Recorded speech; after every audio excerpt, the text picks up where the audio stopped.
2.5 years ago, I turned the camera on and I started spinning, and I thought, well, maybe people might be interested to see this. And then I put a bit of quilting up and a bit of this and that, and I thought it would always kind of be more of an instructional channel, but it very quickly became not that. Welcome to Make and Decorate, a podcast for makers who love to sew, quilt, and decorate. Hello and welcome everyone to the Make and Decorate podcast. I'm Stephanie and this is episode 53, originally published on June 11, 2020. Today's episode is the final episode of season 2, so it is the season 2 finale. Season 3 is going to resume in the fall, and while the show is on hiatus, I will still publish the monthly bonus episodes for my patron subscribers. Check out my Patreon page, Make and Decorate, at patreon.com to check it out, see if you're interested. When you join my Patreon page, you instantly get access to all of the bonus episodes, and I think there are about 8 episodes so far, so that would be nice to be able to catch up on those throughout the rest of the summer. This final episode of season 2 is also the completion of 2 full years of podcasting for me. When I first started the podcast, I just had no idea of what to expect. I just really wanted to join this community and have the connection with everyone else that does the similar things that I do, and as being a maker and a creative quilter, sewer, crafter, all of that. And, you know, at first I had like pretty much next to zero expectations of if I at least have a handful of listeners, then I'm going to keep doing this. But then it started to grow. And then I really started to, you know, kind of put some metrics out there for myself. And, It's been growing ever since, and I think I'm pretty fortunate about that because this is such a niche podcast industry topic genre, and I'm just, and you know what, it's not that great. And let me tell you, nothing compared to the big wigs, but for a small independent podcaster, I am so pleased and honored to see how many people listen to the show and how many people come back week after week. So thanks to all of you guys. You just really help make this show continue and motivate me to keep bringing you the best that I can possibly produce for this show to you. All right, so let's get started. I'm going to give a follow-up update on my outdoor deck. And last episode, I was talking about doing a bunch of planting of the containers, container gardening, and just kind of getting the deck into shape for outdoor living. It's definitely extends our living space to kind of have like a dining and conversational area outside. So I spent the last couple of weekends just doing everything that has to be done, cleaning the furniture out there. I laundered all the cushion covers. And actually, by the way, I made all of the cushion covers and seat cushions and back pillows for my furniture.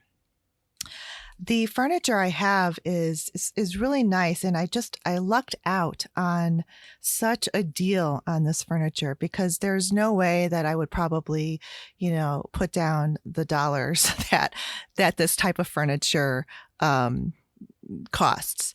And this must have been like 10, 12 years ago. And the showrooms at the Design Center, which in Chicago is called the Merchandise Mart. Back in the day, they used to have these like once a year type of sales. When they changed over the displays of their showrooms, they would put the furniture there on like floor sample. And there used to be an entire floor dedicated to outdoor furniture showrooms only. So I'm walking down the hall and I see one showroom has put a ton of outdoor pieces in the hallway, and they were marked way, way down. I mean, I'm talking like, garage sale type prices. It was crazy. And I just scooped it right up. So of course, I had to pay for my own like pickup and delivery to my house, but it was totally worth it. And I love this furniture. So I just got the frame. So there was a sofa frame and a glider chair and ottoman. And I just got those frames, and then I made my own seat and back cushions for them, and have been enjoying them ever since. But I will tell you, those days, those heydays of the deeply discounted floor sample sales are gone. They do not do this anymore. And I never really experienced like the real heydays, the years before I became a designer. The designer I freelance for, she has got these cool stories. And I think Baker Furniture is a pretty well-known brand. Some furniture stores and retail stores will sell that line. But Baker is expensive. It's really well made, but it's super expensive. So this designer would tell me that, one state over in Michigan, I guess there was a huge Baker warehouse, and they would I think it was like once a year for them too, they would have a warehouse sale. And people would travel to the sale, and this designer included. So she and her friends would drive from, the suburb of Chicago all the way over to the Michigan, get a hotel. You would have to get in line, get a number. And once it started, she said it was mayhem. And people would kind of not be really nice and fight over some of this furniture because it's like, getting dibs on stuff. And then once you buy all this stuff, you have the challenge of how do you get it back home? And so, I'm sure some people rented some U-Hauls and stuff like that, but I just heard some really funny stories. I'm taking too much time with this, I know, but I just tell you one thing.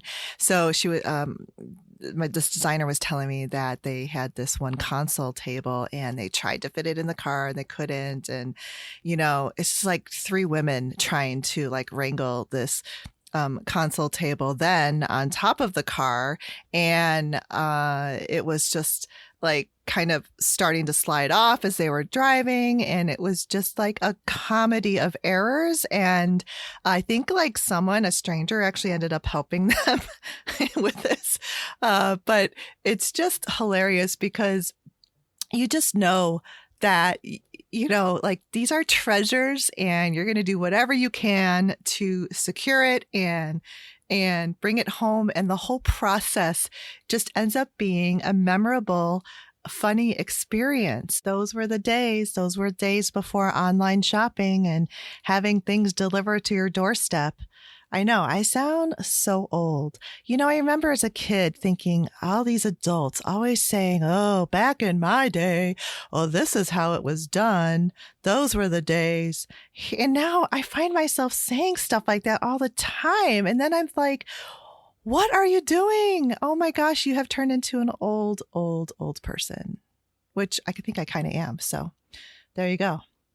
All right, let's talk about sewing and quilting. I get the catalog by Connecting Threads, and I haven't really paid close attention to them lately, but and this goes to prove how covers of catalogs and magazines make all the difference on whether you open it or not. So I think the cover of this one really intrigued me, and I opened it. I'm trying to look for it here, but oh yeah, here it is. So Yeah, because they have a beautiful blue quilt on the front. It said So Cerulean Batiks. So that looked really pretty, and I opened it and found out that they now carry Japanese specialty tools. So a few episodes I was talking about the tulip needles. And they sell these now. So this is another online source that you can go to find the tulip needles. And an update on that, I've been using these tulip needles since I've gotten them, and they are everything that they claim to be. And so I've been doing English paper piecing, stitching with them. I have used the General Sewing tulip needles for some hand stitching, and they are just very good quality. I definitely notice a difference from those just to everyday run-of-the-mill, like inexpensive needles. These have the strength as well as flexibility, and the sharpness is like none other. So I really like that line of needles. And the other one they carry is called Kohana, and it's just really just beautiful tools. So if you kind of like that sort of thing, you might want to take a look at this Connecting Threads most recent catalog. All right. So remember when I had Brett Lewis on as a guest in the show? I think it published around March timeframe. And at that time, his fabric line Stag and Thistle was supposed to come out in in April. And then with the whole pandemic thing, it just got pushed back and back. So I finally got some Stag and Thistle fabric. Yay. And when I got the fabric, of course, it's like I'm opening it all up and I'm petting it and I'm just looking at the beautiful patterns that have been drawn, sketched, the design of the fabrics. And I am thinking, like, immediately, I'm just like, okay, what am I going to make from this? What can I make? And all of a sudden, it just dawned on me, the perfect project to use this fabric on. I have had the pattern by So Demented for years now, and I need to make this. It's the Sew Together bag. And if you're a quilter, you definitely know this bag pattern because a few years back, this was all the rage. Everyone was making this bag, and it's a bag like a zipper pouch, but it has several sections. So the outer zipper unzips, and then inside you have about 3 more zipped pouches inside of this bag. So it's been designed for sewing notions. And I just thought, wow, this is a perfect project to make with these fabrics, because I got the fat quarter set, and then I did get half a yard of a couple of other of the patterns. So, and that bag is very fat quarter friendly. So when I can get some time to sew for myself, that is what I'm going to make out of the Stag and Thistle fabric. All right. And I have one more sewing notion tool review for you. And that is, I have the Tula Pink Stiletto tool. I've been wanting this for a while, and so I finally got it. And I love this tool.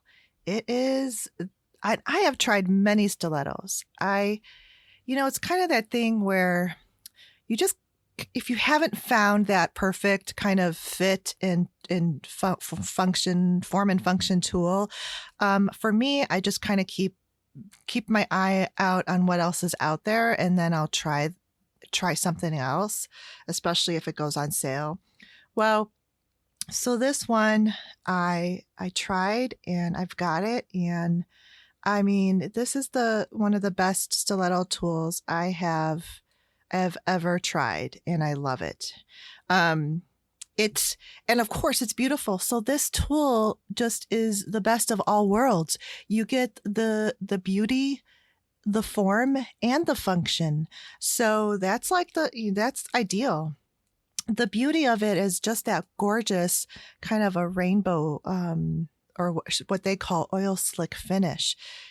So it's got like the pink and the purpley colors on the metal. The other one is that the grip.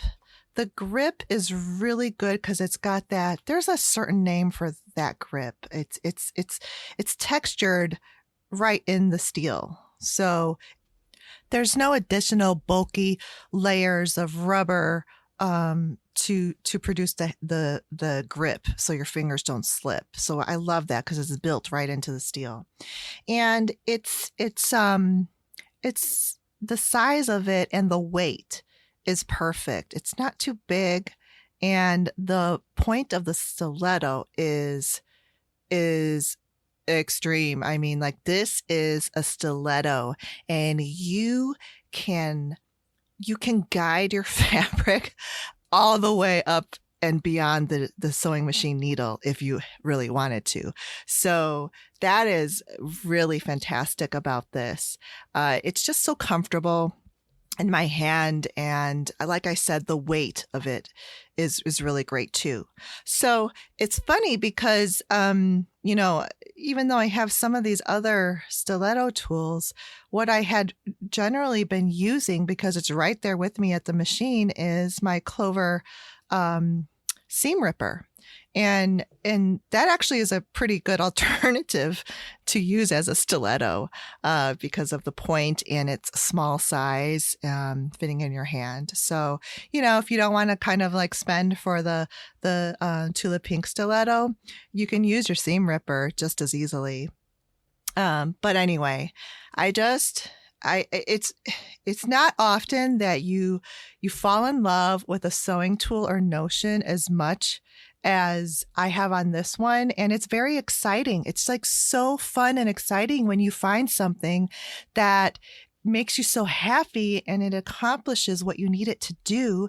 And it's so pretty to look at. So I really, really love this tool. And so, yeah, that's my review on the Tula Pink Stiletto tool.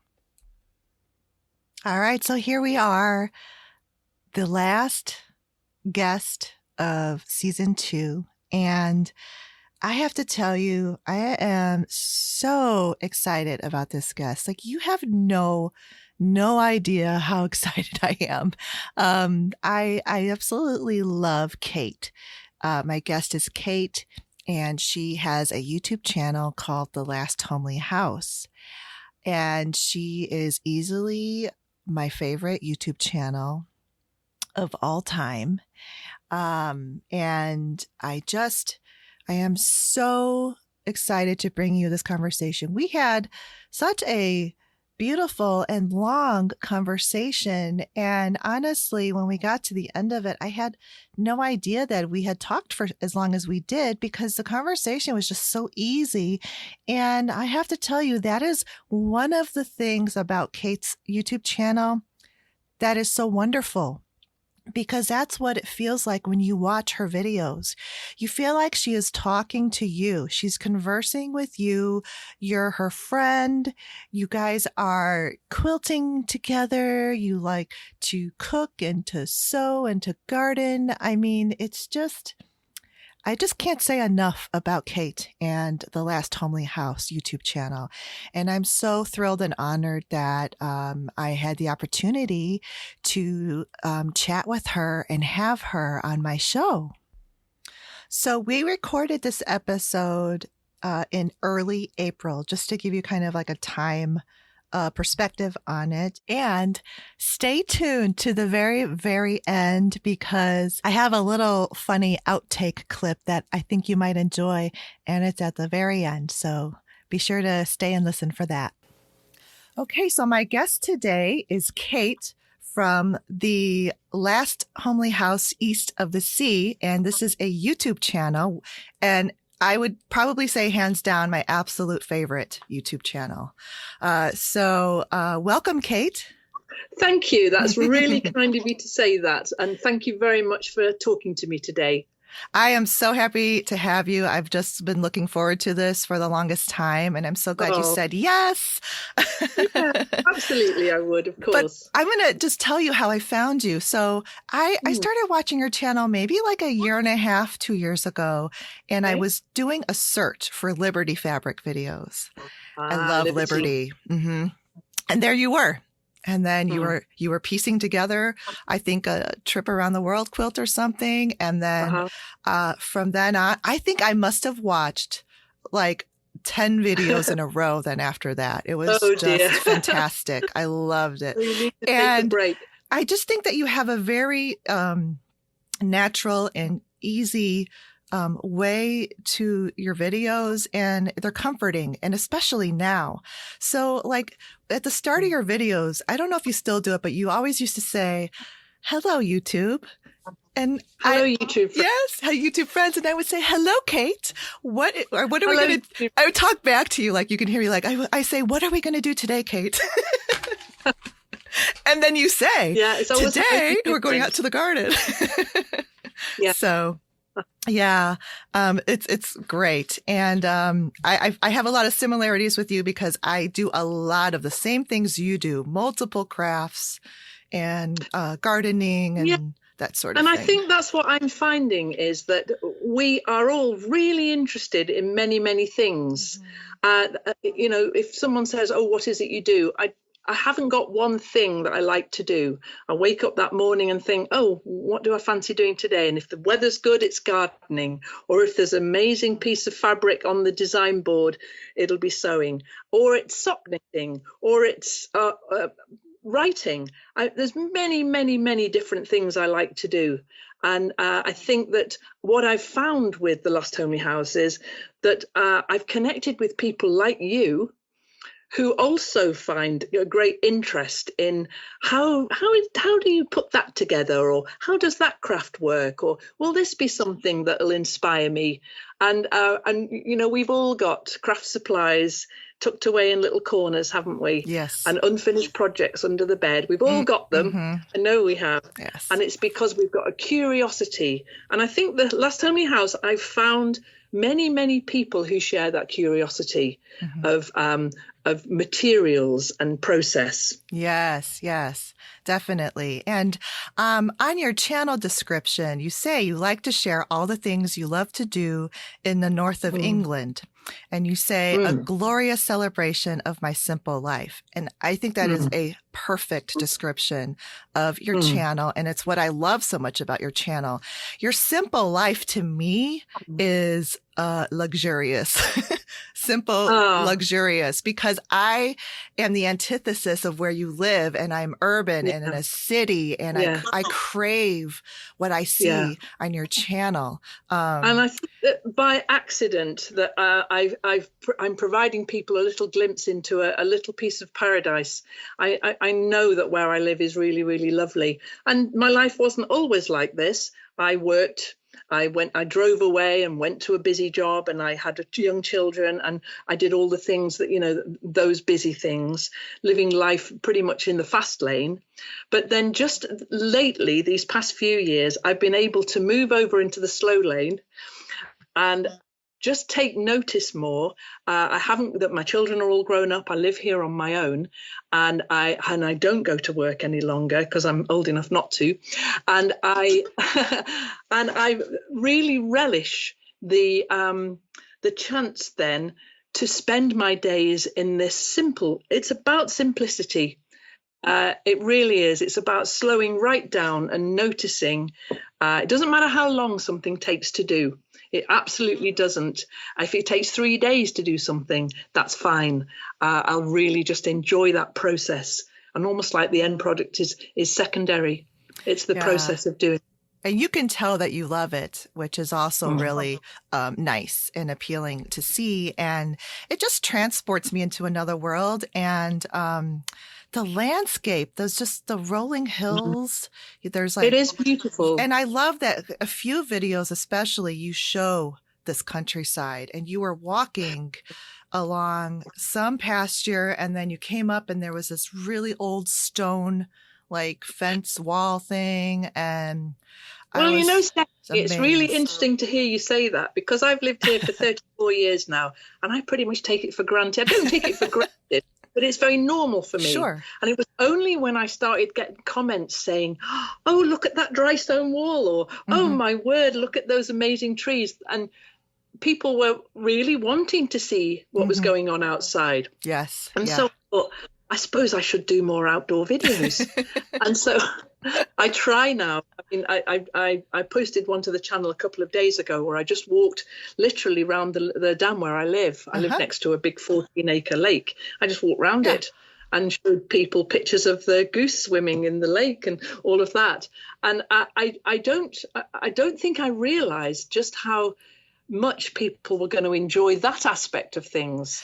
And we do, yeah. Yes, and I think because I suppose initially I thought, well, people might like to see the crafts, or I remember 2.5 years ago, I turned the camera on and I started spinning, and I thought, well, maybe people might be interested to see this, and then I put a bit of quilting up and a bit of this and that, and I thought it would always kind of be more of an instructional channel, but it very quickly became not that. It very quickly became more about, what am I doing today? And a sort of a sharing of my little slice of the world, which is, I admit, I feel very fortunate to live here. I really do. And so to get to share it with so many people, it's a joy, an absolute joy. It really is. Yeah. And it's just so, it is. It's like a dreamy place, and it's so green and lush. And just like your cottage and everything, I'm like, this is like the Shire. This is like taking me to Hobbit land. Yes. And well, that's what the last homely house is, don't you? I think I've explained it a couple of times, but the last homely house east of the sea is a quote from Tolkien. I'm a massive Tolkien fan. Lord of the Rings. All of those. Okay, well, you need to know this, because the last homely house east of the sea is what Tolkien describes is the name he gives to Rivendell, which is where the elves live. Now, it all gets a little bit airy-fairy here, but Rivendell, if you've seen the movies or if you've read the book, right, well, Rivendell is that amazing place where people go to be healed, to feel better, to rest, to sing, to enjoy each other's company, or to be solitary. And so on my channel, in my about page, there is the direct quote from the Tolkien book, The Hobbit, which says what the last homely house east of the sea is. Now, it's a strange name for a channel. and when I tell it to people, they go, the what? And nobody really understands. But when I explain to them what the last homely house is, makes perfect sense, because that's how it feels to me, that's what I'm trying to create here, is somewhere where people can feel at ease. And you read that description in the about page on my channel. I read that and I saw the Tolkien, but I'm not as familiar with, those types of quotes from the book, because I've only seen the movies, but, so I wasn't sure if it was from The Hobbit, but even before I ever read that page of yours, that is what I envisioned. Isn't it like weird, strange? I'm not going to show you my feet, but they are very hairy. I would be a hobbit. In that movie, they would cast me as a hobbit really easily. Well, let's talk about, wait, I'm going to tell you one more thing. So during this pandemic we're going through across the globe, all of these platforms online are offering free, time, like so Great Courses Plus is kind of like a class platform, and they offer 30 days free. So I've been watching it, and these classes are different than like a Skillshare or a Blueprint. They're a little bit more like professor taught, intellectual. There's math and science and history and travel. So I've been watching this one about England, because I just love learning everything about England anyway. I watch all of the masterpiece. I mean, because the cinematography, again, is what like your scenery reminds me of. It's like this masterpiece, classic series. But so he's going through all of the sections of England. And when he got up to the north, the North England, he said like Northumberland is Wuthering Heights country. And I was like, yes, it is. It's an interesting place. Northumberland, mostly people, when they are able to travel, are going to the Lake District, which is over in Cumbria, which is very, very beautiful and very touristy, or they're heading off up to Scotland. And most people just motor straight on through and don't even look at Northumberland, which means it's Britain's best kept secret, Northumberland. Yes. Yeah. It means that it's pretty underpopulated and it's really wild in areas. We have the most spectacular coastline. And if we weren't locked down, I would be going to the coast later in the year to show people the fantastic coastline. We have the best coastline in England. Oh, yes. I can't wait to see that. It's so beautiful. Yeah. So gorgeous. No, so we're a well-kept secret. We have Hadrian's Wall, which is really rather amazing. You know, the last outpost of the Emperor Hadrian, as far as the Roman Empire got, was just 10 miles up the road from me. Wow. Yeah. I mean, also, too, he started with the ancient history. I mean, it's just amazing. It's just the history that you have versus what we have in America here is just vast. Yeah. It just really goes way back. I never underestimate it. I really do appreciate it. I really do. So let's talk about your lovely home. You love the color pink. I like it too, pink. Really do. You have pink and green, those two together. Oh, yeah. I absolutely love them. You have pink walls in your kitchen, which are fun. Yes. And you have really pretty tile that has green in the tile, which is really pretty. Yeah. And then I watched your videos when you were redoing your HQ. Was it Pink HQ? Pink HQ. Yes. My office. Yes, Pink your HQ. office. So nice. Yeah. Well, that's a spare bedroom. And I was doing the shipping from the table, this big table here, and getting muddled up with fabric here and fiber here and postage stamps here. So one day I just decided, right, I need an office. And Pink HQ is marvelous. I love it up there. I really do. Yeah. Yeah, very It's got nice. a good view. It's got a good view out of the window. Yeah. You have a good view from everywhere. It's so amazing. So, and where you're at now, you're sitting in, do you call it conservatory or? Yeah. So this bit, the house has got quite an interesting history. And this bit was built on about 30 years ago. And this bit I call the conservatory because it's got big windows across the front. Fantastic light. And it's where I have my big table that I don't care what happens to. I can hammer nails. I was making some frames for my bees the other day, and I was hammering nails on there. I can paint. I can do anything on that table, and it doesn't matter because it's the scrappiest old table. I'll tell you about that table. Somebody commissioned a table to be made and was throwing that table away because their brand new table was arriving and their kitchen table was all new and smart. And this table was being thrown out. And so I just said, could you throw it in my direction, please?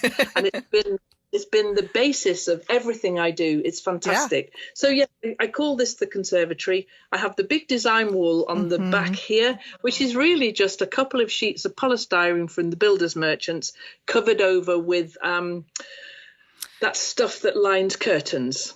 Oh, inner lining. Yes, but it's called bump. Which, bump cloth. Yes. Yeah. It's covered over. It's very cheap, but it's also furry, so it sticks. The fabric sticks to it really well, and also the pins go into the polystyrene. I couldn't manage without that board. I know. I made one for mine too, and I love it. I didn't even know what I did before without it. No, you just use it all the time. Step back and have a look from a distance. It has two great functions. It has that one, but its other great function is the cats can't sleep on it. Oh, right. Because cats sleep on everything.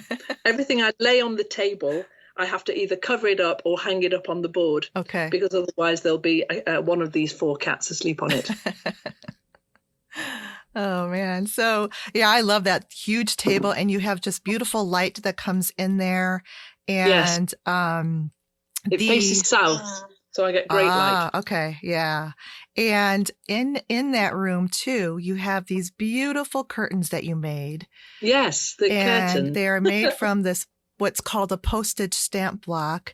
That's right. And you said you counted them, and there are 7,000 squares. At least. I did count them all once. Well, I didn't count them all. I counted down and across and multiplied them. That was about the approximate.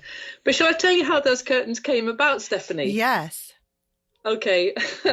So I I used to work at a proper job, but I've always been interested in crafts always.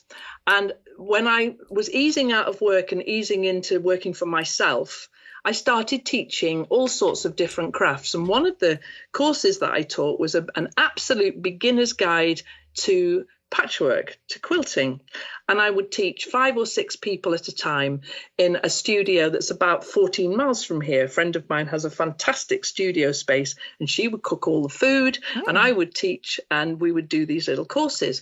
So I put together a teaching book with about 3 or 4, 5 different types of blocks. So a very simple log cabin block, how to construct that. A very simple flying goose, how to make the no waste flying goose.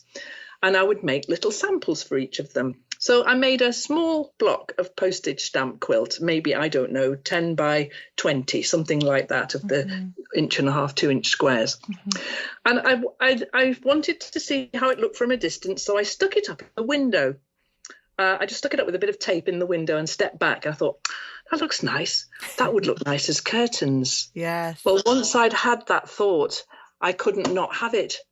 So I made acres and acres and acres of postage stamp curtains out of every bit of scrap that I had lying around. It took me months because I would do so much and think, that's enough, I don't need to do any more. But then I would look at and think, well, that window hasn't got one. So I had better make another curtain. Eventually, they were all made. And what a task it was. I love them, but I would not make them again. Oh, really? Interesting. I may not make that much again. Well, there's a lot of window space that they cover. And when you have them closed and you're sitting in front of them in the daytime and you're filming, it looks like stained glass. They illuminate. Yes. It's just beautiful. That was the idea. Are they lined in the back or? Yeah, they are with a thin cotton.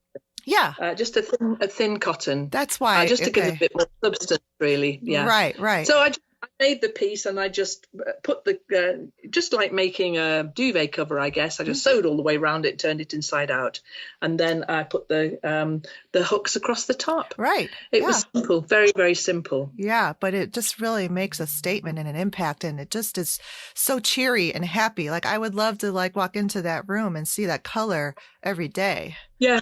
And that's what I'm trying to create here, and have created, really. I've kind of reinvented this house in a way that makes sense to me. You know, I live here on my own and have done for 10 years now. And I just really needed to make this space belong to just me. And it really does now, with my funky chandelier and my all my strange and curious things. I love it. them. I do too. And in fact, you know, England is known for loving color. And I love watching TV shows with people in England and when they're decorating and stuff, because they really are not afraid of color. And here in America, people are so afraid of color. And, really? Yeah. And I've been in the interior design business for like 18 years, and I love color, but it's just, most people, especially here in the Midwest too, I think out by Florida and California, they definitely do a lot more color. But it's just like they all want it just so like white, beige, gray. I think there might be, I might be a little bit strange in this. My wonderful daughter-in-law, Anna, her house is a beautiful shades of lovely Scandinavian type kind of simplicity, and that's beautiful too. Oh, it is. You know, it's gorgeous, with like understated sofas and lovely cushions and all of that, and curtains, all of that, but nothing else. I can't live like that. I have to have a lot of stuff around me. A lot of interesting things, just a lot of things. Me too. I love things. Me too. I'm the same way. Things. Yeah. And I don't mind a Scandinavian, like when they had that, there was a country Scandinavian style where the white painted wood and stuff, but then they would put color in there with their fabrics, and they would have reds and blues.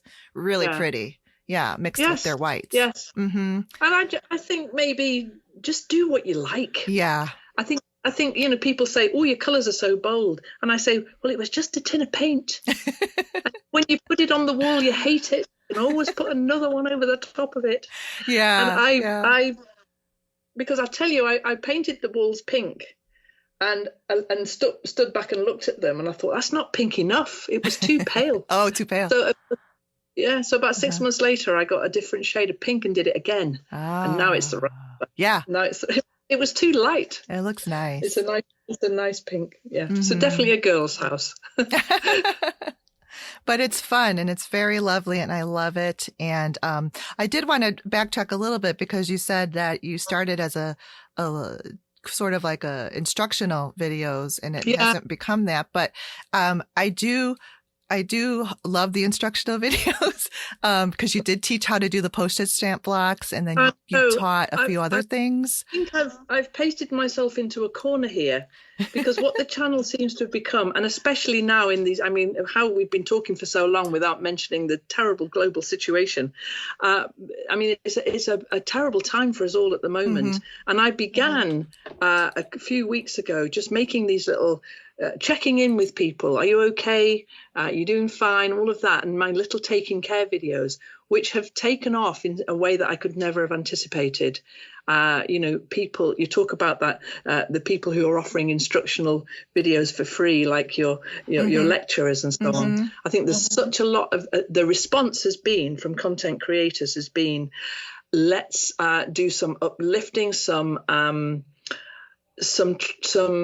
helpful videos, podcasts, stuff that will help people through this isolation. Mm-hmm. And I think about all the people who are out there who are doing exactly what we're supposed to do, staying put, doing the best thing we can to keep this virus under control. And it's very, very hard what we're all trying to do, but we can connect with one another through this strange medium of the internet. It's marvelous that we have this, but it seems to me like whenever I do try now to do a more instructional video, people really just want me to turn the camera on and chat to them, take them to a pretty place. Yes. Oh, okay. And so Norma is here. If you're just listening to this, you can't see Norma. She's always here. Yes. And so I've done this where I've made a plan. And I've got everything together and I've got all the fabrics out and so on. I thought, all right, I'm going to do this as a little tutorial and I've put it all together. And then the comments will be, oh, well, that was all right, but where was Norma? Oh. You know that old saying, don't work with animals or children? Tell me about it, Stephanie. Tell me about it. This cat. She's become the star. She has, and she has quite a story. I wrote I have the little online shop, and I wrote a little book about Norma. It's called Kate's Cat Norma, and she has quite a remarkable story. Oh, nice. And she's 19 now. Oh, wow. And she is definitely, she's my little shadow. Oh, and she was quite remarkable little history this cat's got. Oh, good. I'm glad to know that she's living a great life with she's you happy now. Yeah. She's very happy. So I would like to get back to the making and the instructional videos. I really would. And at the moment, I'm not posting exactly daily, but at least 5 times a week now. I'm posting these little take care videos, and they really are just a few minutes of me saying, "Oh, I did this today. Went to the post office, saw Phil, came back, gave Norma some food. All of that." And it seems to be that the feedback I'm getting in the comments is that it's what people want. It's helping me as well. Oh, is it? I want. Good. I look forward to those every day when you started to do those. And some of them are like 8 minutes long and they're just perfect. They're just that little bit of cheer and happiness. And then I get to see this beautiful, countryside that you have there again and your animals. You're not wrong, because people have said to me, because I've sometimes feel a little bit bad that I can just go outside and do what I like in this lockdown situation. And I felt a bit bad about that. And people have said, no, we're sitting here in our city houses or apartments. Yep. We want to see you're outside. Please show us outside. Yeah. So I realize now that I need to do far, far more of that. Yes. Yeah. Yeah. And the one, the video that you did do a few days back where you were walking through and you're talking about the trees that you've planted, and and you said at one point, I just stuck some twigs in the ground and the trees grow. That's what willow does. Willow is amazing. Wow. Stuff. You just have to remember to stick it in the right way up, pointing upwards. But it will grow anywhere. That is amazing. It really will. And if you're remembering that video, they were about 15 years ago, and they were big, mature trees, weren't they? They were taller than me. Yeah. And they are very good for drying up wet ground, which is what I've got. Yeah. Because the house here is below the level of that dam. And so it's an artificial. And so the ground there is incredibly wet. All right. So willow does well there, very well. Yeah. I mean, you have created almost like your own personal arboretum with these trees, and you just have this beautiful like parts to your landscape, your garden and everything. And the thing also that I love about it is that none of it's contrived. Like none of it to me looks like I can't achieve that. Like no. Sometimes when you see perfection and you're just like, all right, well, it's a long way. Not going to do that. Every year I get some paid help in the garden for the summer just to do the heavy jobs that I simply can't do, and that won't be possible this year. So you'll see a lot less of a manicured garden this year, Stephanie. It will be far more attainable, I tell you, because I have to turn my back on some of it. I won't be able to do. Okay. I just simply can't garden it. It's too big. Yeah. But I'll do the parts I can do. It's good. And I'll and let the rest go wild. Well, yeah, I mean, it is what it is, and you can only do so much. And gardening is actually a hard labor. It really is. Hard. It really is hard. I've got 7 raised beds. Why did I think I needed 7 raised beds? I don't know. But they were put in about 3 years ago, and the help I had that year was very enthusiastic indeed. We can put another raised bed here, Kate. So I ended up with 7, and I'll probably plant up half of those. Yeah.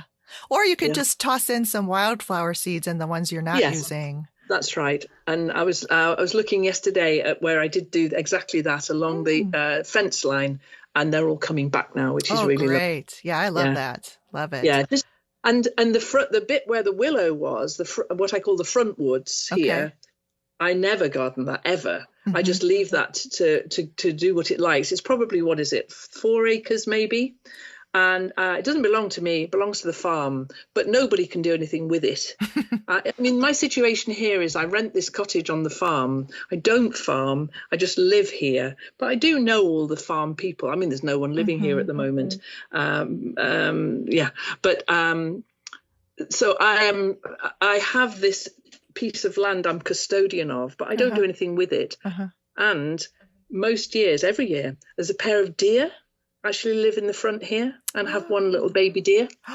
And so they'll be doing that again this year. Oh, nice. I have to get a wildlife cam to catch them because I see them occasionally fleetingly, but so there's a couple, and sometimes they come into the garden and eat the tops off my trees, which isn't very good. All right.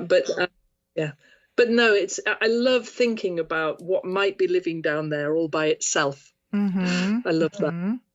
And I think too, your natural way of living is really nice to see, and we, especially city dwellers, just would love. I saw like you showed this basket of eggs. Those blue eggs are so beautiful, and I always want fresh eggs. Well, the hens have been the bane of my life just lately, but we've sorted out the hen situation now. I always say we, it is only me, but the hen situation is sorted out now. And so the hens are all enclosed now and they can't get into my garden. I fenced them. A couple of friends of mine came and did this for me, and they fenced them out of my garden, which means that Clara the hen can't get in and eat all my vegetables like she did last year, and the other hens can't all do that. Now, it also means that I can collect the eggs, because I never used to be able to, because they would just lay wherever they wanted to, under bushes and down anywhere. And I would never get, I would get maybe 2 eggs a day. Well, I'm getting about 10 a day now. Yeah. But I'll let you into another secret. I don't actually eat eggs. Oh, you don't? No, I don't dislike them, but I'll eat them in cakes or something. Or I was going to say, do you bake with them? Okay. No, yeah. I would bake with them if I wanted to, but I don't. I would never eat an egg as an egg. So I give them away. My son loves them, and I have 3 neighbours who live across the other side of the dam, and they get a dozen a week each as well. So the eggs all go. I was wondering why you were saying, oh, my son would like these and they would like, I'm like, where? There's not enough for you. That's why. No, I don't have any. Maybe 1 a month I eat. Okay. A little bit strange. Yeah, no, I mean, I know that you don't eat meat, but you still make this beautifully delicious food. And I love seeing that. You make these soups and everything. And the one time, one of the first cooking videos I saw of yours, you were chopping up vegetables. And I think you were making some sort of a stew or a soup. And you said, oh, I'm, just chopping up these courgettes. And I was like, oh, what's a courgette? Now, I've realized I've caused a lot of confusion with I love it. I'm calling them that now because it's such a pretty word. It sounds so much better than zucchini. Well, I've never known them as zucchini, and so they're always going to be courgettes. And I planted my courgette seeds last week, and they're just starting to pop through. Oh, so nice. I'll definitely have courgettes this year. Yes. I love them. Yeah. In every courgette soup, courgette. Oh, anyway. They're so versatile. You can make courgette noodles too. Yes, you can. Absolutely. With a special machine. Yeah, I got one of those last year. It was fun. A spiralizer. Yeah, spiralizer. Yeah. So let's talk about all the different like quilting and sewing that you do. It's just really nice. So one of the unique things I think about you too is that, you do machine piece quilt tops, but you hand quilt them, which is really nice. Quilt them. Yeah, I hand quilt them. Why? I like the drape that you get with hand quilting. My quilting stitches, Indian cantha stitch, you know what I mean by that. Cantha stitch is like, they're just sort of not running stitches, but my mum used to hand quilt, and she used to use very thin quilting cotton and use tiny little stitches, which looked to me too much like hard work. I use Aurifil 12, which is this absolutely fabulous thread. I absolutely love it. I have used 3 strands of embroidery thread before, waxed with beeswax, which is perfectly fine if you use a good quality one that isn't going to run. But the Aurifil, I can trust that completely. And my stitches, they're not huge, but they're not tiny. And so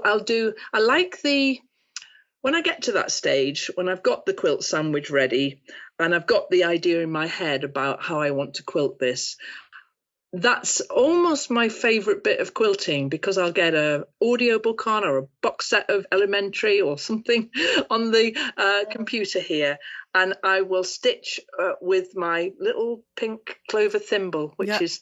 I've got that too. Love it. Well, it's almost like an extension of my finger. Yeah. Sometimes I don't even want to take it off, but I'll just sit and stitch rhythmically. It's going to sound corny, but it's like a meditation. It really is. It's just like the most soothing thing to have fabric in your hands and to have the simple task. It's not, you don't have to think about anything, but because you're doing it, you're not thinking about anything. This is part of what I'm saying to the people who turn up for these taking care videos, is that when your head starts to spiral into worry and concern and anxiety, if you use your hands to ground you, I mean, this isn't rocket science. I think we all know this, but for me, that's stitching, and hours can pass without me even realizing that that, I've finished half a quilt. I absolutely love it. I really do. Yeah, and your stitches do sort of remind me of sashiko stitching because it's kind of spaced a little bit like that. That's right. Exactly that. And also the quilts I make are very simple. I don't go in for great big complicated patterns. I love those. I think they're great. But I like, when I started quilting, it was simple squares, just 5-inch squares, placed nicely, placed properly. I think that's why I got into Liberty. I was very, very fortunate to be given a lot of liberty. Wow. I know how lucky I was here.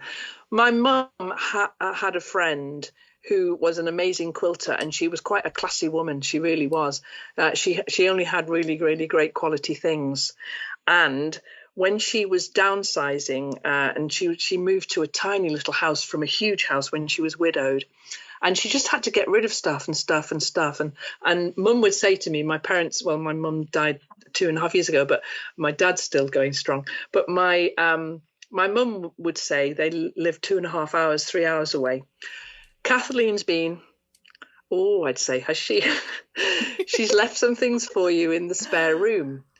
Now, I didn't even know what these things were, but I knew whatever they were, they would be amazing. Mm-hmm. And there were a couple of boxes full of Liberty prints, prints. And it started me on the way of thinking. I brought them home and I didn't use them for the longest time because I thought, no, they're far too precious to use. I can't use those. So I'd carry on making quilts with beautiful quilting cotton, Kay Fawcett and Anna Maria Horner, all those really beautiful designers that I love. I'm a bit of a fabric snob, actually. Let's admit that now. But every now and then I would open up the Liberty and think, no, I can't possibly use that, and put it away again. And then one day I thought, why do I do that? Why don't I just use it? I know, you keep it so precious, and then it just, you don't get to enjoy it because it's in a box. Exactly. So I've changed that attitude now. Mm-hmm. If I've got something beautiful, it's because it needs to be used, not revered. Mm-hmm. And so I made a quilt. Can I do a little name dropping here? Yes. I can, can't I? Because it's so long ago. I made a quilt and it was in a little exhibition that was near here. And I sold the Liberty quilt to Mark Knopfler.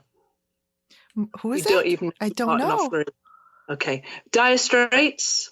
Oh, Dire Straits. Yes. Dire Straits. Yes. Lead singer. I know the Dire Straits. Well, Mark Knopfler's a northeastern boy. Oh. I sold it. So I get a real thrill out of thinking, I know that he's sleeping underneath my... Oh, that's so cool. Yeah. I know, that was my one place. I dined out on that for an awfully long time, but it was about 6 years ago now. So I think, that is so cool. Yeah. I know, it's one of my moments, that. But anyway, that got me into using the stuff, and it was a lovely result, because whenever you put two pieces of Liberty fabric together, you can't go wrong. Oh, I know. You just can't go wrong. It's just so beautiful. Yeah. Their designers are just something else. They're absolutely brilliant. So that got me started using Liberty fabric. Mm-hmm. And this story hasn't got a happy ending, sadly, but the mill that made the Liberty fabric was in Lancaster on the way to my parents. And so I would stop off on the way, and I got to know the staff there really well, because I would go there and I would buy all these factory seconds, and which would mean that there might be a little mistake in it somewhere. But when you're cutting it up for patchwork, you can cut around that. Yeah. Well, 2 years ago, maybe, they moved all the production to Italy. Oh. And so they don't make it there any longer. What? Yeah, but so it's Liberty of London. It's UK. I was very upset about that, because this is part of my heritage now that you've sold. I mean, I'm sure the Italians are really enjoying printing it, and it all gets sent back to Liberty, where it is £25 a meter, which is way out of my pocket. Oh, but, I know. It's even, that's what I was going to ask you, because if it's it's a UK product, so it might be less expensive for you guys versus for us. Really. No, and you'll have the shipping and so on top of that. Mm-hmm. But no, if you were to go to Liberties of London, which I heartily recommend, by the way, when all of this is over, on my it's a fantastic building. Oh. It's on your bucket list. Mm-hmm. It's a fantastic building. It's a beautiful building. And you walk in there and you feel like people should be serving you canapes on little silver trays. It's just so posh. It's amazing. And so, but if I just go to look at it, I couldn't possibly afford to buy it from there. But when I discovered the mill in Lancaster and made friends with Daniel and all the people in the shop there, it was really, really great for a few years. But so now I've got my stack of Liberty, and once it's gone, it's gone. Oh, I know, sadly. Well, I really got to know Liberty because I had a design client that commissioned quilts for me. First a wedding quilt for her daughter, and I did a double wedding ring, and she loves Liberty. So in design, Liberty used to have home deck fabric in our our design center here. Scalamandre repped it and sold it, and they had the most gorgeous home deck weight fabric with those beautiful prints. So we would use those in her window treatments, and she just loves them. And she had purchased table linens made out of the Tana lawn. So then I started making the stuff for her, and I get to order all of this Liberty fabric. And that's quite a thrill, isn't it? It is. And so then I made friends with this one studio, and it's actually just a state over from me in Michigan, and it's called Duckadilly. And it's so cute. And that's all she sells is Liberty. And so, so then I'm on her mailing list, and anytime she'll have a remnant sale or sometimes there'll just be like a little bag of scraps. Yeah. I'll do it because like you said, you can do little, English paper piecing or, Somebody once said to me, how small would a piece of Liberty have to be before you would throw it out? And I said, you would need a microscope because I can use all of it. And even the tiniest little scraps, you can collage it. Yes. You can stick it onto postcards, and you can make beautiful, because so last year I have patrons. I have a Patreon page going, and last year's Patreon gift for one tier was a handmade postcard, and the Liberty came out every month for making that.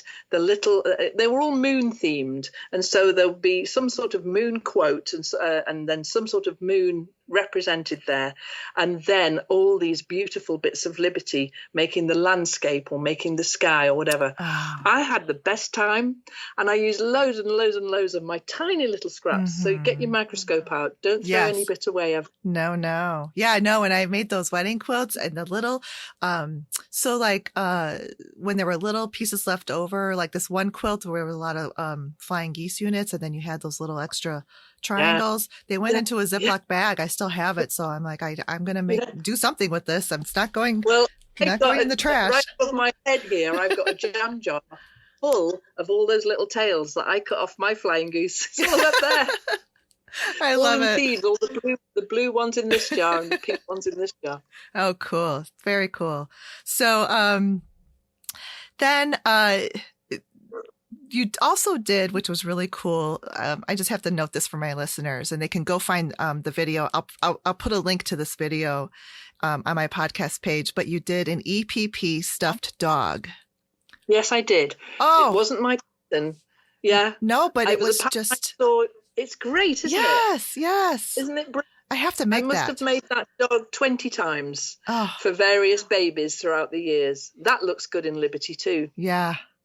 I need to make that. So the dog, I did a sew along for that. Well, one. It's all squares. It's not as complex as you think it would be. So easy to do. It really is so easy. Yeah. And if you scale the squares up and down, you get a different sized dog.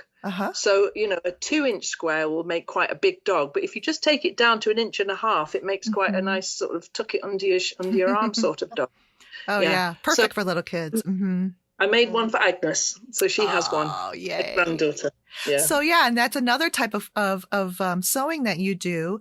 When they were expecting Agnes, you did a series. Yes, I did. You made like knit pants and all kinds of stuff for her. That was I did a series really called lovely. Sewing for Baby, didn't I? I did some little hats, didn't I, that were lined with Liberty or reversible. Sewing for Baby, and a ball with those five-sided, those pentagon shapes. Yes. The little ball. And people. So if people make anything because they've seen me make it and they like it and want to make it themselves, it's not like, you can get inspired from all over the place. I didn't make these things up. I found them from somewhere else. Right. But they can go on Instagram and use a hashtag. It's a really complicated hashtag because it turns out that all the ones I wanted to use were used. So I had to make up a new hashtag that where people, if they've made something, they can put it on Instagram, post it there. I can see it. Everyone else can see it. Now, the hashtag references the lime green sofa. Yes. Now, this came about by total accident. The whole concept of the lime green sofa, which is where everybody sits when we're doing a YouTube video together on the sofa. And that came about because in the comments I would read over and over again, oh, I really enjoyed that. It was just like having a chat with a friend. It was just like sitting across the table from you, having a chat and a cup of tea. And I read that over and over again, that I thought, well, maybe we are all here chatting together. And so I invented the sofa. Why is it lime green? I have no idea. That just came out of I thought, well, that would be fun if it was green. What sort of green? Lime green. And so the lime green sofa with the pink cushions and the patchwork footstools and the allergy-free cats, it became a really big thing where, I would just say, oh, just pass the tea down, will you? Just make sure the biscuits, they're not ones you like, just pass them on. Some more will be coming soon. And the sofa has become my little community where I'm on the sofa too with all the other people, all my other YouTube friends. And, that image, it's so sustaining. People use that reference over and over again. Oh, I'm just settling down on the lime green sofa. I should be careful of what I name things because they become things. Anyway, and just the other day, the Queen did an address to the nation in the UK. And I saw it and some of the people saw it. And I said, make a bit of space because I think the Queen would quite like it on the sofa. So the Queen's on the sofa now. And people are suggesting, oh, do you think she would like these crumpets? Yes, pass them down. And so it's an image. I do well with visual imagery. I really do. And it's an image that now makes me really happy to think that the lime green sofas all the way to New Zealand and back. Oh, yes. Yeah. So bring me back to the hashtag. It's lime green sofa at Last Homely House. So it's LGS. LHH, or it could be the other way around. LHH, LGS. Yes, it's LHH, Last Homely House. Oh, wait. LGS. LHH, LGS. LGS. Last Homely House, lime green sofa. Got it.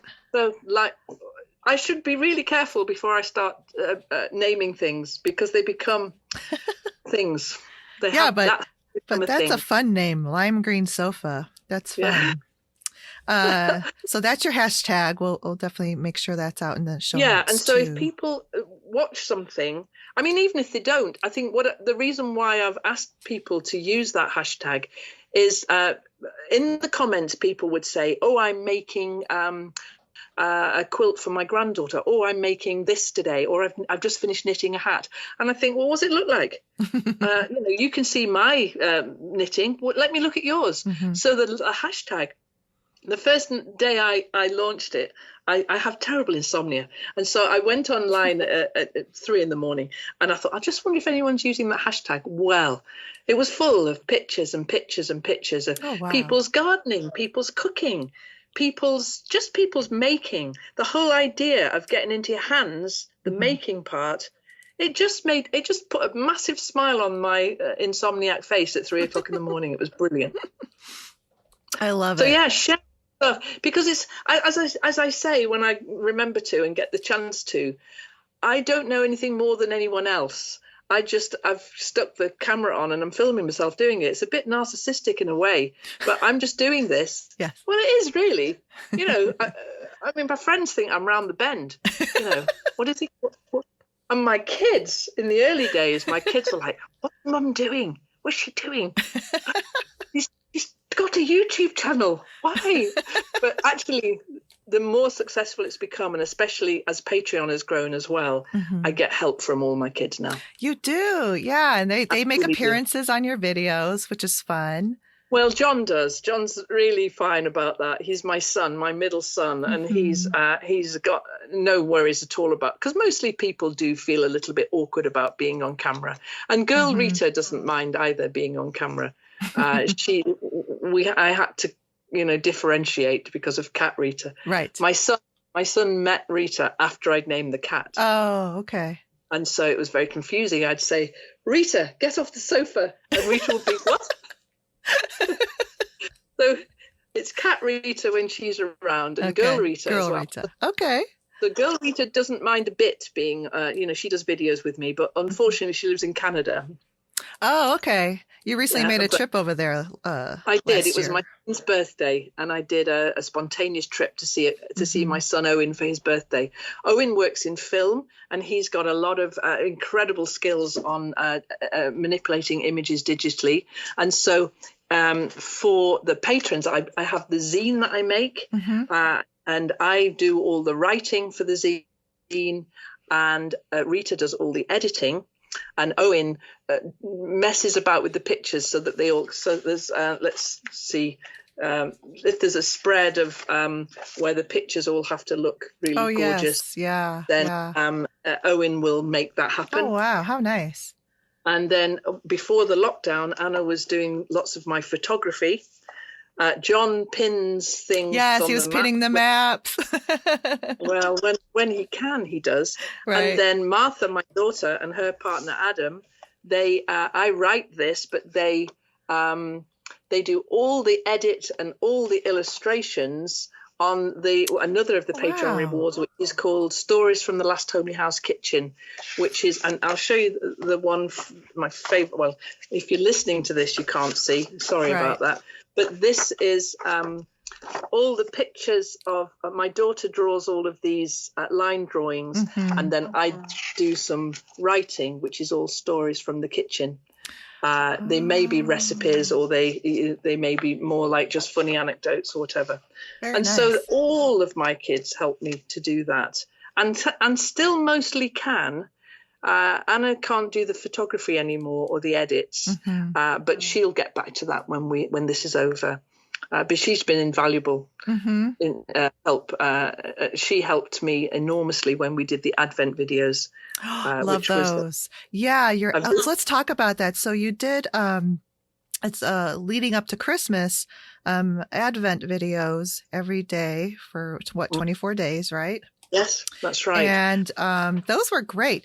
And the one thing that you made, that crepe paper ball with the chocolate coins in between the layers, and then there was like the gift in the middle. Yeah. That was so fun. Yeah, and little quiz questions. That's kind of something where you kind of combined little instructional, but with you just talking to us. Yeah. And because I could learn, I was learning how you did that because you were just doing it. Because that was so simple. Yeah. That didn't need an instruction. Really. Right, no. It was, you can see, you get so with that one, you just get the little bits that you need, you can buy crepe paper in 2-inch wide strips in a myriad of colors, and then just, go for it, little present in between each one. So much fun. I used to make those for kids for Christmas, and I used to put glitter in between the layers. Oh. Until one mum said that her kid had opened it in bed. Oh. And would I please not put glitter in anymore? I have a relationship with glitter that not a lot of people understand. I love it, and not many other people do. Right. I know, it's kind of funny, but you made well, I don't know if this was glitter, but it was sort of like a confetti that you filled in this clear window in a card, which I thought was wonderful. Yeah. That was fun. That's an easy one for people to make, where you just make an aperture in a card and then fill it full of Well, anything, beads, glitter, sequins, just something flat and just, and it kind of moves about a little bit, but they were fun to make. Yeah. Yeah. The Advent videos, Anna and I dreamed those up in August. Can you believe it? We came up with the idea, let's do a video every day in Advent, Kate. Yeah. Okay. Let's do that. And to start with, we had a big plan on the wall. It was, it was like, right, we're going to do this and then followed by that. And I'll come over on Tuesday. And it was all that. It was great. It was great, because we had a mix of cooking and making and so on every single day. Mm-hmm. But for some reason, best known only to myself, I decided that as a gift to my patrons from every tier, from $1 up, I would do a daily reading. And so I was making 2 videos a day for 24 days. Now, the reading, because there's a problem with copyright, I always run into this problem of reading copyrighted things. I read something I'd written.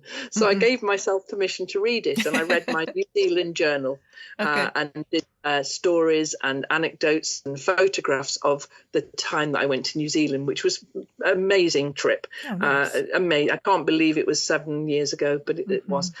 And so I was doing a daily video for the patrons and I was doing a daily video for the channel. And in the middle of all of this, my dad's 94 and he lives a long way away. My brother lives nearby and he takes care of him on a day-to-day basis, but we do this together. And so a problem occurred, not with my dad particularly, but with his care.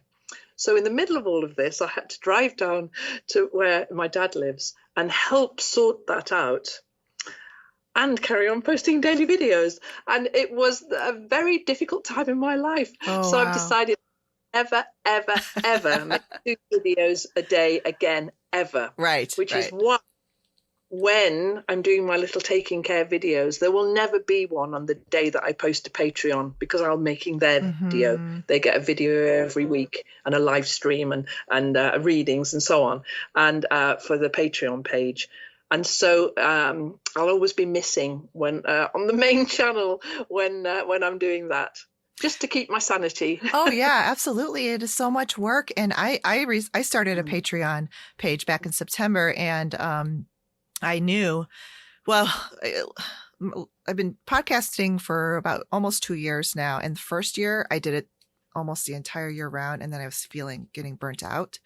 So I took like 2 months off in the summer, a month and a half, came back in the fall and started my Patreon page. And so they get a bonus episode once a month. And I know that one is not going to post on the same day or, hopefully not the same week as the regular podcast. Exactly. You've got to schedule it. You do. You've got to make it fit in because it has taken over my life. I mean, let's be honest. There's nothing else happening at the moment in my life at all. And so, creating content and creating Patreon rewards is pretty much all I do now. Yeah, you do a lot. And, even though, you say like stuff is not planned and, you just get in front of the camera and talk, it takes a lot of energy to do that. Yeah. And thanks for pointing that out because I don't think people understand, yes, I sit in front of the camera and talk like I'm talking to you now, but then there's the edit to do, there'll be something I fluffed or something the cat's bottoms in the camera or something like that. And I need to edit that out. Or I think actually this would be more interesting if I had some photographs in here to illustrate that. And the edit can take a long time. Oh yeah. And then I don't do this now, but I did have in the early days, because I think we're up to about something like 18,000 YouTube subscribers now, which for me is unheard of. 18.9, I checked. 18.9. Okay. Well, okay, we're climbing up to 19. Yeah. And that's small for very, very many channels, but it isn't small for me. No. Because I started out with, when I got to 1,000 subscribers, it was like, let's throw a party. This is unbelievable. And now we're looking at it just organically growing. I love that it grows very slowly and organically. But back in the day when it was 50 people, I would reply to every comment and then they would reply and I would reply back and we would have a proper old party going on in the comments. Well, I carried on doing that for quite a long time.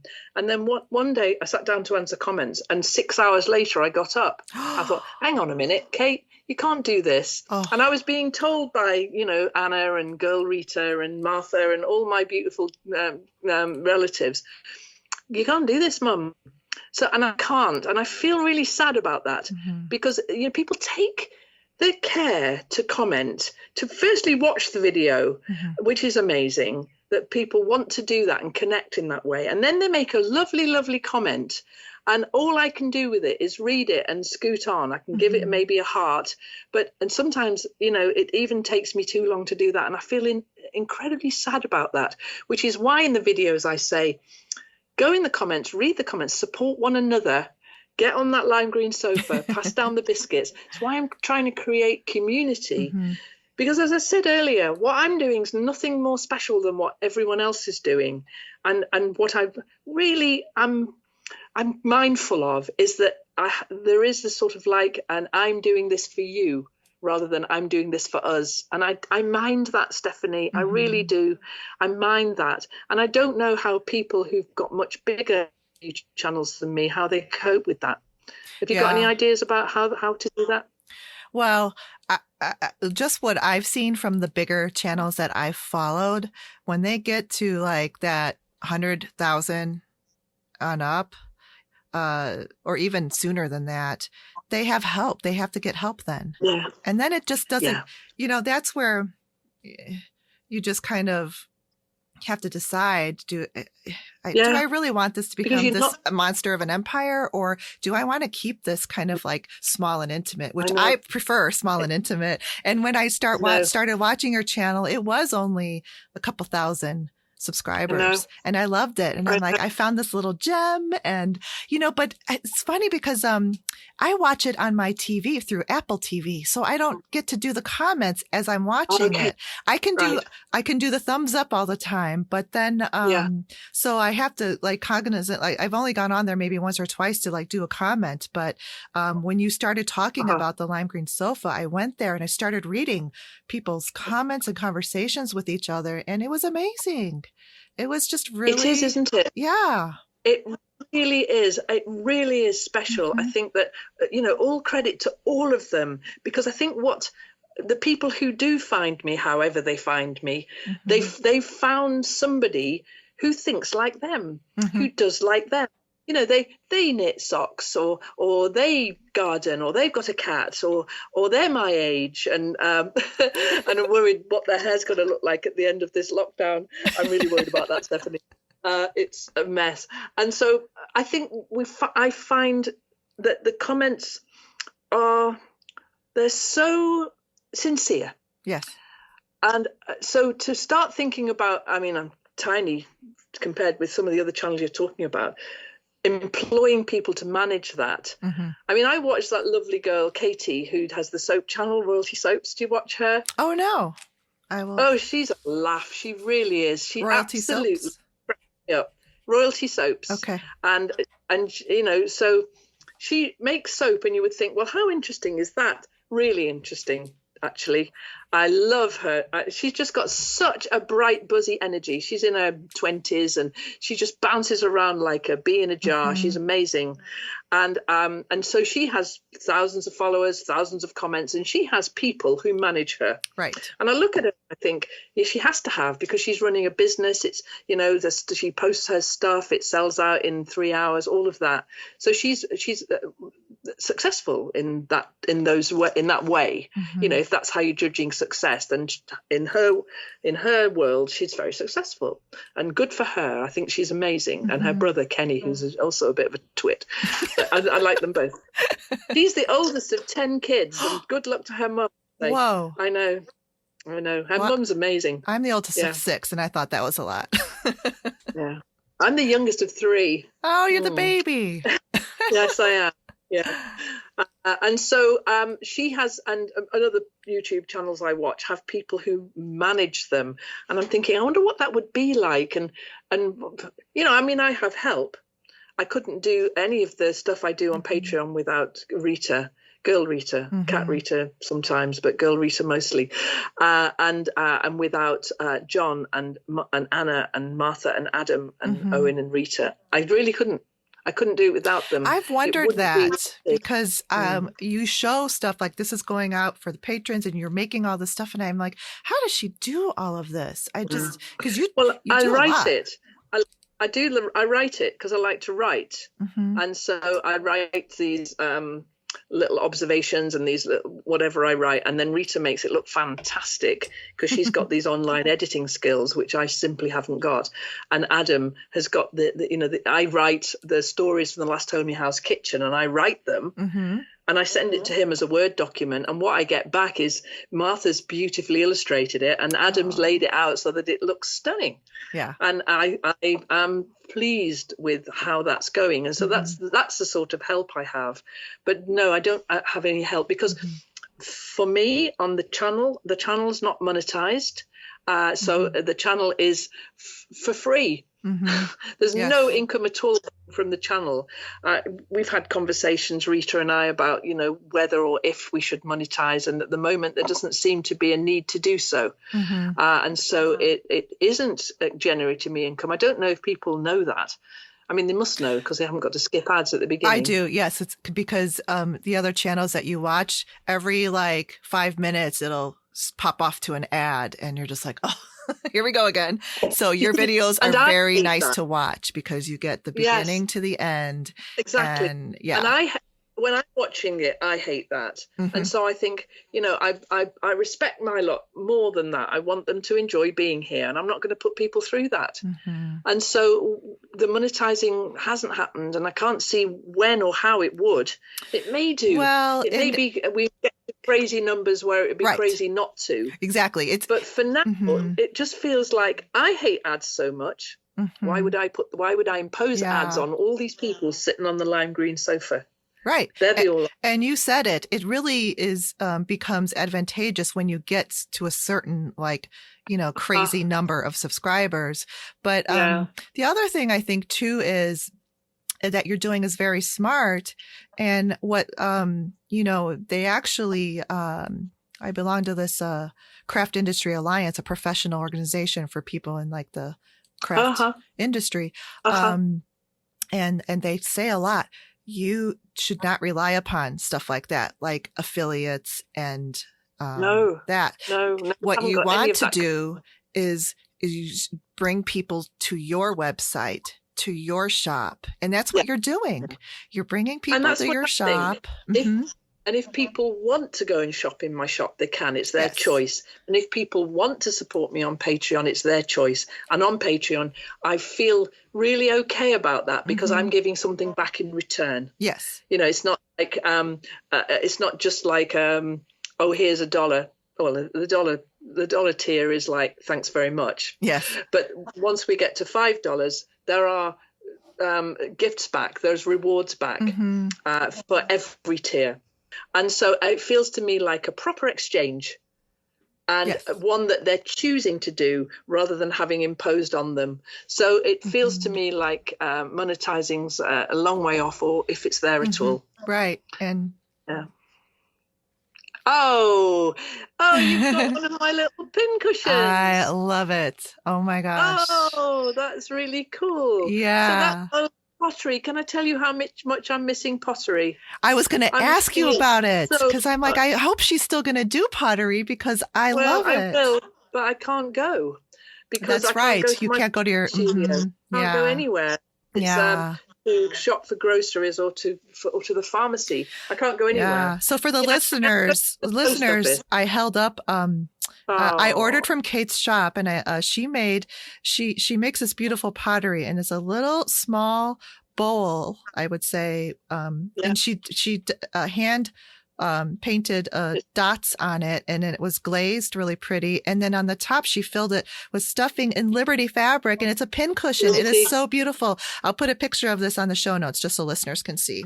Oh, yeah, that's really cool. Yeah, I did. I made a few of those, and I really enjoyed pottery very, very much. I came very late to pottery. It was something I started when I turned 60. I decided I would do 60 new things in my 60th year that I'd never done before. I like that. All the things that I thought, oh no, I'm far too old to do that. And so I enrolled for a pottery course, and I did quite a number of other things as well. I bought a drum kit and had lessons in how to learn to play the drums. And that was great. But the pottery stuck longer than the drums. I kept the drumming going for a year. I had lessons for a year. Nice. And I went to my first drumming lesson. I booked it in the little local town here, and the teacher is a school friend of my middle son, George, and he used to come and hang out here with John. And they used to just, when they were kids, and he saw me and he says, Kate, he says, what are you doing here? And I said, I want to learn to play the drums. And the look on his face, it was, I wish I'd had a camera. And he said, you want to learn to play the drums? I said, yeah, I do. I want to learn to play the drums. And so he said, okay, what do you want to learn? What do you want to do? I said, well, I have one ambition. I want to put on early Beatles songs and be better than Ringo. I was just going to say Beatles. We can definitely help you do that, Katie said. And so that's what I did. I used to put the headphones on and with, really, really very early Beatles stuff on. And then with the headphones and the music, I couldn't really hear how bad I was. And then I'd just bash away doing Ringo's part. It was great. So much fun. But then it was fun. But then my next door neighbour, they don't live there any longer, but there was a little family lived next door with 4 boys. And the 7-year-old Rory, he loved my drum kit. And he would come in after school and he would be pretending that he was just calling to see how I was. Hi, Kate, how are you doing? I'm fine, Rory. Do you have a good day at school? Yeah, really good day at school. Do you want to go and play the drums? Yes! Run upstairs to the spare bedroom and play the drums. So when they moved house, I gave the drum kit to him. I checked with his mum. And he's now having lessons with the same teacher, George, and is taking his grades and is doing really, really well. So I'm very pleased that it ended like that. And I had a good year. I love that. I did many things, and one of them was pottery. And the pottery was the one that I kept up with, and up and up and up. I loved it. And I will get back to my little pottery studio when all this is over. Yes, I'm looking forward to it because when you put that stuff on sale in your shop, it goes so quickly. And you had these little set of 3 little bowls that nested. And I could not get those. I know they went really quickly. They did. Really they quickly. did. Because the thing with that is, I absolutely love making things, but then sometimes I just make so much stuff. What do I want with 40 bowls? So it was just great just to be able to let people who wanted them buy them. Yeah. But that's not going to happen for a long time. Right. But you'll get back to it, and I hope so. Hope so. Yeah. And what I found really interesting is that where you live, you would think that, you're in like a rural countryside, but you have access to so many wonderful artisans. That amazes me. A lot of creative people. Yes. Really a lot of creative people. That are within like just this driving distance from you. And I'm amazed at that. So you take your camera with you, and I love it. You have gone to, you did a neon sign. So you took us to that workshop. Well, that was a Christmas present from my kids. They all clubbed together and bought me this day neon workshop. What a blast that was. That was fantastic. That was quite a way. That was down in Yorkshire, which is quite a way. Okay. But that was That was fun. I've never seen anything like that before. Neither had I. It was unbelievable. You visited your printers, which was wonderful. Yes. And the other thing too is that these places and these artisans and so forth are open to you bringing your camera in there too, which is pretty nice. And I checked first. So the guy who makes the candles, Ted, is an old friend of mine, and he's fine with me going into his workshop and filming. I think the candle making process is really, really interesting. And then because this is, I think, did we do this? Yes, we did this in November, Anna and I, because we put together the Christmas box, which was a box full of things that all my friends had made. And so there was some glass from Philippa, and Philippa makes the most fantastic fused glass, just small pieces. She has a little kiln. She makes them in the spare room in her house. Wow. And so so there's Philippa's lovely glass. And then just lately, I've been visiting Kerry, who makes soap. Soap, yes, And I saw that one. yeah, that was an interesting visit, wasn't it? Because she explained really carefully and well every single stage. I really enjoyed that one. Yeah. And so I've lived here for 34 years, and so I know a lot of people who do a lot of things. And so when we were putting the Christmas box together, it was, well, let's have, this from this person, this from this person. And we're planning the Christmas box for this year. I'm hoping that, we'll be able to manage to do that. Right. And I'm going to be commissioning some of my friends again to make these, some different bits and pieces to go in the Christmas box. Yeah. With a bit of luck, there might be something for my son, John, who's a woodworker. Oh, yeah. I didn't know he was a woodworker. Oh, very nice. Yeah. And you went to this reclaimed workshop that made your sewing tables. Oh, that was fascinating. That was so much fun. Now, there you go. They were so friendly, so helpful, and I got the best service from them. But I think that if you go into these places that, like Ted and Kerry and all these places with an expectation that they're going to be friendly, that they're going to be warm, like the printers, they're just ordinary little printers. People go in, they drop off their work to be done, they go away, they come back, they pick it up, and they really barely have any kind of interchange except for paying. Whereas I've decided that it's important to know all their names, to find out, I know now that Charles collects marbles. Now, who knew? And John's wife really liked the little glass angels. Oh, yeah. And I've got to know them. And now, if I need something, so they print all of these for me. They print all the Patreon rewards for me. And they print, my new compliments cards, which I'm so thrilled with. My daughter drew them. They're beautiful. So if you buy anything, you get one of these fantastic cards that Martha drew. Nice. And they print all of these. But I go in there and we just sit and chew the fat for a bit.